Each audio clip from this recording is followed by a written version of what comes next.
आज की कहानी कुछ ऐसी है जिसे सुनकर आपके इरादे मजबूत बन जाएंगे।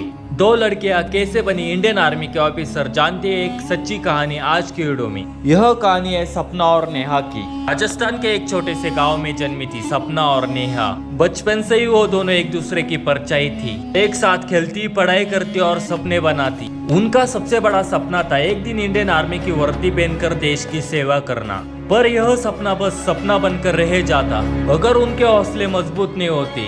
गांव के लोग हंसते थे, लड़कियां फौज में नहीं जा सकती, यह बस फिल्मी बातें हैं। पर दोनों ने एक दूसरे से वादा किया था, चाहे दुनिया माने या ना माने, हम जरूर फौजी बनेंगे। रात में लड़कियां पढ़ाई करती हुई और खेतों में दौड़ लगाती है। संघर्ष की शुरुआत घर से ही। माँ कहती, बिटिया शादी की उम्र हो गई है। पिताजी चुप रहते पर आंखों में सवाल थे। फिर भी सपना ने एनसीसी ज्वाइन की और नेहा ने सीडीएस की तैयारी की। हर सुबह 4 बजे उठकर दौड़ लगाना, फिर स्कूल और शाम को ट्यूशन। दोनों ने दिन रात एक कर दिए। पैरों में छाले पड़ गए, नींद अधूरे रह गए, हौसले अधूरे नहीं छोड़े, पर एक दूसरे का साथ दिया और एक दूसरे का हौसला बन गई। जहाँ एक रुकती दूसरी ने उसे उठाना शुरू किया। आखिर मेहनत रंग लाई। नेहा ने सीडीएस का एग्जाम क्लियर किया और ओटीए चेन्नई चली गई। सपना को एनसीसी का बेस्ट क्रेडिट अवार्ड मिला और उसका एसएसबी में सिलेक्शन हुआ। दोनों की ट्रेनिंग अलग अलग जगह हुई, पर सपनों की दिशा एक ही थी। फाइनली एक दिन दोनों के कंधे पर सितारे चमक रहे थे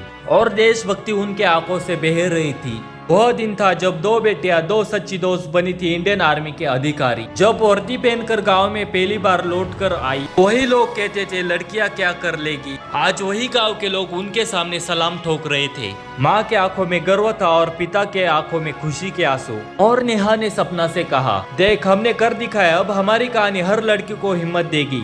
यह सिर्फ कहानी नहीं, एक संदेश है, हर बेटी में एक फौजी छुपा हुआ है। तो दोस्तों, आपको वीडियो अच्छा लगा हो तो हमारे चैनल को फॉलो करो और ऐसे वीडियो देखने के लिए अभी कमेंट करो।